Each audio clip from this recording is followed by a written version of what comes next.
Hello students, last class में हम लोगों ने जी कोड स्टार्ट किए थे। ठीक है, जी कोड में जी कोड जो है कुछ जी कोड्स हम लोगों ने देखा था।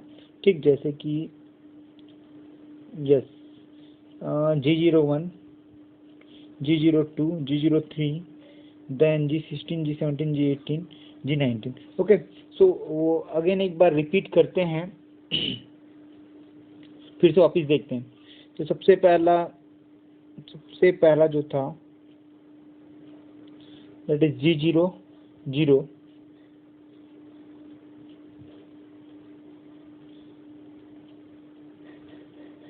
ठीक है, then G01, then G02।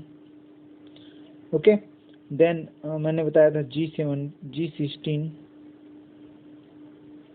G17,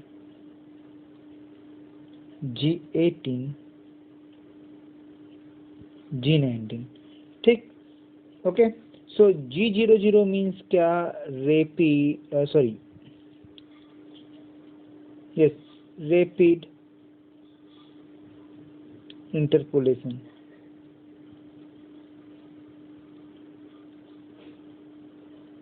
ठीक, G01 linear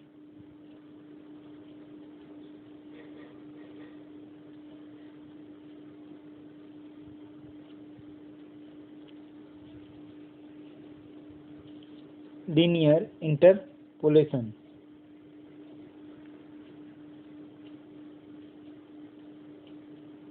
okay, G02 sorry, यहाँ पे G03 में भूल गया था एक लिखना,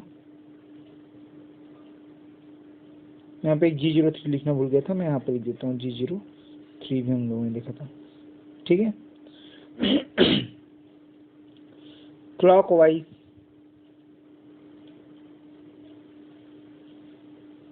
सर्कुलर इंटरपोलेशन। ठीक, ये CCW counter clockwise circular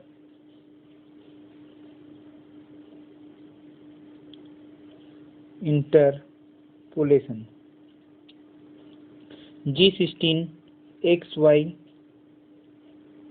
sorry, G16 plane selection.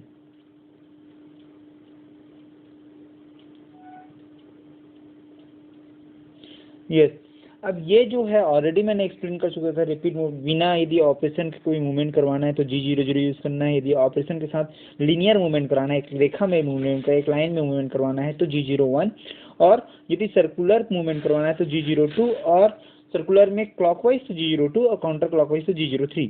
Plane selection के लिए G16, XY प्लेन सिलेक्शन के लिए G17, और ZX के लिए G18 और G19 Y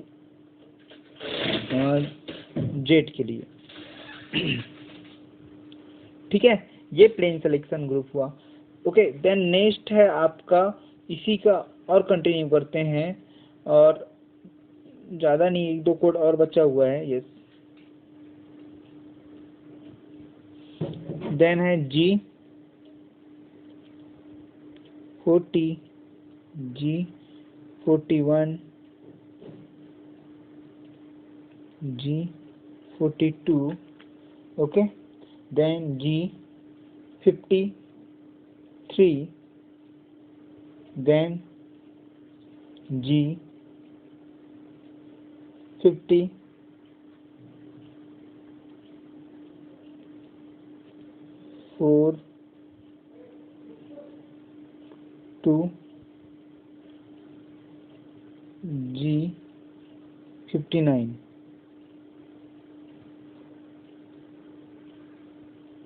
ठीक है, ये यहाँ से 2 लिख दो यहाँ पे बीच में। ओके, उसके बाद और कुछ है, 4-5 और बचा हुआ है बस। तो ये इसका मीनिंग समझते हैं आज। G40 का मीनिंग होता है कटर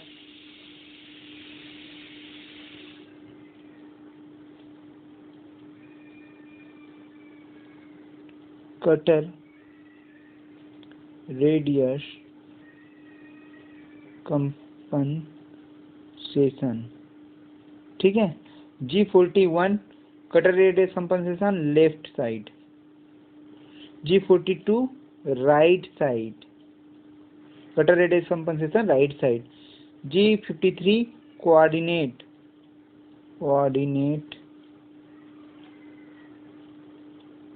ठीक, कोऑर्डिनेट सेटिंग। तो कोऑर्डिनेट सेटिंग के लिए कौन सा यूज करते हैं? G54 to G59। यहाँ पे कोऑर्डिनेट सेटिंग ऑन, ठीक है। और G54 टू G59 ये यूज करते हैं हम लोग कोऑर्डिनेट सेटिंग के लिए। तो कटर रेडियस कंपनसेशन ऑफ, ये G40 यूज करते हैं, ठीक है। ओके, सो कटर रेडियस कंपनसेशन क्या होता है? जैसे कि टूल है, टूल का कोई डायमीटर होता है, ऐसे मैंने काटना है, तो एक टूल का डायमीटर है, तो मैं ऐसे काटूंगा तो कुछ इधर भी कटेगा, कुछ इधर भी कटेगा, ठीक। तो इसी को कंपनसेट करके, जैसे कि मेरे को 5x5 का काटना है, तो यदि मैं यहाँ से ऐसा सॉरी ये ऐसा इस लाइन के ऊपर से कटता है, तो मेरा जो ये बनेगा एग्जैक्ट 5x5 का बनेगा। बट ये यदि अंदर से इसको बीचों बीच काटेगा, जैसे ये बीचों बीच काटेगा, तो 2.5 इधर काट देगा, 2.5 इधर काट देगा, यदि टूल का डायमीटर 5 mm है तो, ठीक। तो इसी को हम कंपनसेट करते हैं, that is cutter compensation. Okay, and coordinate selection तो ऑलरेडी बता चुका हूँ पहले भी, ठीक। देन नेक्स्ट है आपका G70। अब आपको साथ में क्या है, ये तो कोऑर्डिनेट और वो सबको आपको बता दिए, मतलब इसके थ्रू। अब नेक्स्ट आपको बताना पड़ेगा क्या, कि आपका जो प्रोग्राम है वो mm में है कि इंचेस में, आपका जो डायमेंशन रहेगा mm में रहेगा, इंचेस में रहेगा, वो सारी चीज़ें यहाँ पे आपको बताना पड़ेगा। Then G90, G91, G94, G95, ठीक है। G70 इन इंचेस, यदि आपका डायमेंशन किस में है? इंचेस में। G71 इन mm, ठीक है, G71 इन mm। G90 आपका किस में? ये क्या है? एब्सोल्यूट डायमेंशनिंग सिस्टम, एब्सोल्यूट, ठीक है, dimensioning system. G91 incremental dimensioning system, ठीक है। G94 फीड पर mm, फीड इन mm, और ये फीड G95 पर रिवॉल्यूशन, ठीक है, रिवॉल्यूशन, ठीक है, फीड पर रिवॉल्यूशन, ठीक। तो ये था आपका क्या, सारे कोडिंग। यदि आप एब्सोल्यूट डायमेंशनिंग सिस्टम में एब्सोल्यूट और इंक्रीमेंटल का मैंने मीनिंग बताया था, जैसे यहाँ से ही आपको कोऑर्डिनेट चालू करना है, तो ये कॉर्नर आपको फिक्स कोऑर्डिनेट है, तो एब्सोल्यूट इंक्रीमेंटल में क्या होता है, जैसे जैसे आपका ये आते आते वैसे वैसे कोऑर्डिनेट चेंज होते आता है, ठीक है। तो ये आपका क्या हो गया, आपका पूरा जी कोड्स हो गया, ठीक। तो वैसे ही आपका mm में है तो G71 यूज़ करोगे, ठीक है, और एब्सोल्यूट है तो G90, ठीक, और फीड पर ड्यूरेशन है तो G95, यदि mm में है तो G94। तो ये सारी चीज़ें, ये G का कोड हो गया।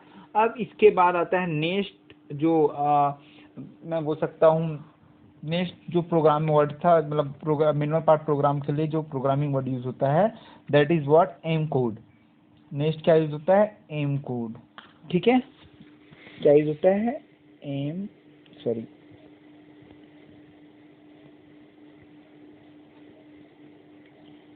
Code, okay. तो एम कोड क्या होता है अभी देखते हैं। एम कोड को बोलते हैं हम लोग मिसलेनियस कोड। क्या बोलते हैं? मिसलेनियस कोड्स, ठीक है। तो मिसलेनियस कोड्स क्या होता है, ये अभी हम लोग देखेंगे, ओके। इसमें से सबसे जो इम्पोर्टेंट है वही मैं बताऊंगा। M00 program stop, M00 program stop,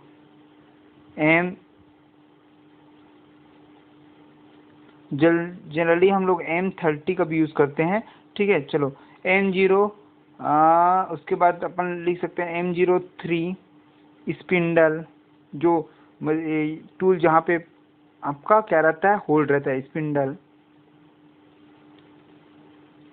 on, but कौन सा, क्लॉकवाइज डायरेक्शन, क्लॉकवाइज डायरेक्शन, ठीक है। M04 spindle on counter clockwise direction, ठीक है। M04 के बाद है आपका M07 कूलेंट ऑन,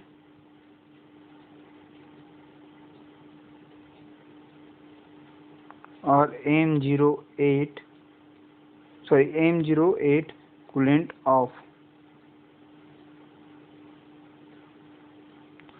देखो, यदि आपका वर्कपीस हार्ड है, आपको कूलेंट ऑन करना है तो M07 यूज़ करना पड़ेगा, और ऑफ करना है तो M08 यूज़ करना पड़ेगा। वैसे ही स्पिंडल ऑन करना है तो M03, और स्पिंडल ऑफ करना है तो M04 यूज़ करना पड़ेगा, ठीक। तो ये आपके क्या हो गए, एम कोड्स हो गए। वैसे ही लास्ट एक कोड यूज़ होता है, that is M30 for program stop. अब आप बोलोगे प्रोग्राम स्टॉप दो है, 00 और M30, जनरली M30 अपन यूज़ करते हैं। तो ये जो है रिवाइंड मतलब रिवाइंड होकर दूसरा अपन को प्रोग्राम ये करना है तो हम M30 यूज़ करते हैं, ओके। तो ये आपका क्या हो गया, एम कोड हो गया, ठीक। तो ये हम लोगों ने कौन कौन सा पढ़ा। सबसे पहला यदि मैं देखूं, जो प्रोग्राम मैनुअल पार्ट प्रोग्राम बनाने के लिए जो ISO स्टैंडर्ड्स के अकॉर्डिंग जो हम लोग यूज़ करते हैं, ISO या तो फिर जो EIA के नॉर्म्स अकॉर्डिंग हम लोग जो यूज़ करते हैं, सबसे पहला जो है that is what, XYZ axis के लिए, ठीक है। दूसरा क्या था, एक्सिस के लिए ना, और दूसरा क्या था आपका, फिर फीड के लिए F, स्पीड के लिए S, फीड और स्पीड के लिए, ठीक है। तीसरा क्या था, टूल सिलेक्शन के लिए क्या यूज़ करते हैं, टूल सिलेक्शन के लिए T यूज़ करते हैं, क्या यूज़ करते हैं, T। चौथा क्या था, फिर फीड हो गया, टूल सिलेक्शन हो गया, देन क्या था आपका, यस, जी कोड्स ऑलरेडी मैंने बताया कि G01, G02, G03 geometry codes, and पांचवा है M code, that is miscellaneous code. तो जैसे कि प्रोग्राम को ऑफ करना है, प्रोग्राम को ऑन करना है, प्रोग्राम को स्पिंडल को ऑन करना है, स्पिंडल को ऑफ करना है, ठीक है, और कूलेंट ऑन करना है, कूलेंट ऑफ करना है, तो ऐसे के लिए मिसलेनियस कोड यूज़ होता है, और जी ज्योमेट्रिक रिलेटेड डेटा के लिए यूज़ होता है, ठीक। तो ये सारे जो कोडिंग ऑलरेडी स्टैंडर्ड कोड ये है, उसी के अकॉर्डिंग हम क्या करते हैं, अपना कोडिंग बनाते हैं, ठीक है। इसी के अकॉर्डिंग अपना कोडिंग बनता है, NC पार्ट प्रोग्राम जिसको हम बोलते हैं, ठीक है, जिसको हम पार्ट प्रोग्राम बोलते हैं, ठीक।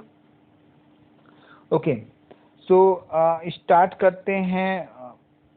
इसके बाद ये तो मैनुअल पार्ट प्रोग्राम था, ठीक है। अब नेक्स्ट देखते हैं क्या, आपका कंप्यूटर एडेड पार्ट प्रोग्राम,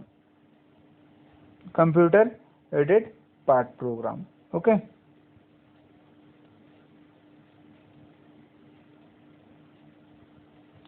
ठीक, तो कंप्यूटर एडेड पार्ट प्रोग्राम और कंप्यूटर एसोसिएटेड पार्ट प्रोग्राम दोनों अलग अलग ये है, थोड़ा सा बस ये है, ठीक है। कंप्यूटर एडेड पार्ट प्रोग्राम में क्या होता है कि हम कंप्यूटर की सहायता से, इसमें सबसे पहला मैनुअली हम बनाते हैं, यहाँ पे कंप्यूटर की सहायता से क्या करते हैं, कंप्यूटर मैनुअली और कंप्यूटर द्वारा करते हैं। किसी भी एनसी में कार्य करने हेतु पार्ट प्रोग्राम निर्मित कर उसे मशीन में फीड करने का कार्य मैनुअली और कंप्यूटर के द्वारा करते हैं। कंप्यूटर के उपयोग के द्वारा प्रोग्राम शीघ्रता से बनाया जा सकता है, लेकिन इसके लिए मशीन, टूल, औजारों, ड्राइंग संबंधित अन्य प्रोसेस प्लानिंग का ज्ञान होना चाहिए।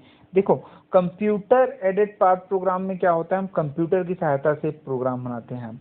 हमको वो जी कोड्स और ए कोड्स का ज्ञान होना चाहिए, ठीक है, मशीन प्रोसेसेस का ज्ञान होना चाहिए, बट हमको वो क्या करना है, बस पार्ट डाटा लेना है, पार्ट डिजाइन लेना है, और ऑटोमेटिक हम क्या करते हैं, कंप्यूटर की सहायता से क्या बना लेते हैं, हम अपना पार्ट प्रोग्राम बना लेते हैं, ठीक है। तो ये दोनों में अंतर है, ठीक। सॉरी, ये दोनों का ये हुआ, ठीक है। अब आपका डिफरेंस क्या क्या है, तो सिंपल सा यदि मैं मैनुअल पार्ट प्रोग्रामिंग देखूंगा तो क्या होता है, मैनुअल पार्ट प्रोग्रामिंग यहाँ प्रोग्राम साधारण सिंपल एवं सरल ज्यामितीय आकृति के लिए होता है। यदि नॉर्मल, क्योंकि सिंपल यदि अपने हाथ से कर रहा हूँ मैं, तो यदि नॉर्मल आकृति है तो उसके लिए मैं आसानी से बना सकता हूँ, बट यदि कॉम्प्लेक्स है तो फिर मैं मैनुअल पार्ट प्रोग्राम यूज नहीं कर सकता, फिर मेरे को computer aided part program use करना पड़ता है। ठीक है, तो यह प्रोग्रामिंग क्या है, कठिन आकृतियों के लिए होती है। ठीक, इस प्रोग्रामिंग में रिपीटेटिव टास्क को करना आसान होता है।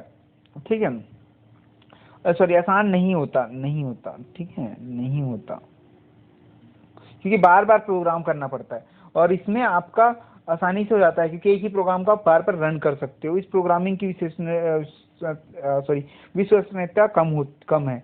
ठीक है, विश्वसनीयता कम है बोलने का मीनिंग ये है कि ये जो प्रोग्राम है, इस प्रोग्राम में मतलब मैनुअल पार्ट प्रोग्राम को आप अपने हाथ से बना रहे हैं, ठीक है, मतलब अपने अपना यूज किया तो यहाँ पे थोड़ा सा गलती होने के चांसेस ज़्यादा रहता है। इस प्रोग्राम की विश्वसनीयता अधिक होती है क्योंकि ऑलरेडी कंप्यूटर जनरेटेड होता है। इस प्रोग्रामिंग की परीक्षण के लिए ड्राई रन या ट्रायल रन का उपयोग करते हैं। ड्राई रन और ट्रायल रन मतलब हम क्या करते हैं कि जेट को थोड़ा ऊपर लेके ड्राई रन करवा देते हैं, जबकि इसमें हम सिमुलेट करके ही जान जाते हैं कि हमारा प्रोग्राम सही है कि गलत है। इसमें कोई अतिरिक्त जानकारी नहीं होती, बल्कि इसमें बहुत सारी अतिरिक्त जानकारी होती है, जैसे कि मशीनिंग टाइम और एक्स्ट्रा जो कि कितना टाइम लग रहा है, क्या हो रहा है। इस प्रोग्राम में समय अधिक लगता है किसमें, मैनुअल में, और इसमें कम लगता है। अब बोलोगे मैनुअल में अधिक लगता है, प्रोग्राम तो एक ही है, बट प्रोग्राम ये है कि आप मैनुअली बना रहे हैं तो आपको पूरा प्रोसेस उसको स्टेप बाय स्टेप एक ध्यान में रख के बनाना पड़ेगा, और एक एक कोड को यूज करते हुए बनाना पड़ेगा। और कंप्यूटर जनरेटेड में आपने सारी कंडीशन डाला, आपको ऑटोमेटिकली प्रोग्राम मिल जाएगा, पार्ट प्रोग्राम मिल जाएगा। तो ये डिफरेंसेस हुआ मैनुअल पार्ट प्रोग्राम में और कंप्यूटर एडेड पार्ट प्रोग्राम में। ठीक है, अब नेक्स्ट हम देखते हैं एक,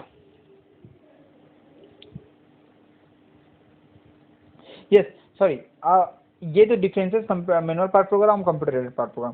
अब नेक्स्ट क्लास में हम कंप्यूटर एसिस्टेड पार्ट प्रोग्राम मतलब कुछ सॉफ्टवेयर की सहायता से जो प्रोग्राम और बनाते हैं उस पर भी डिस्कशन करेंगे और उसके डिफरेंसेस जानेंगे।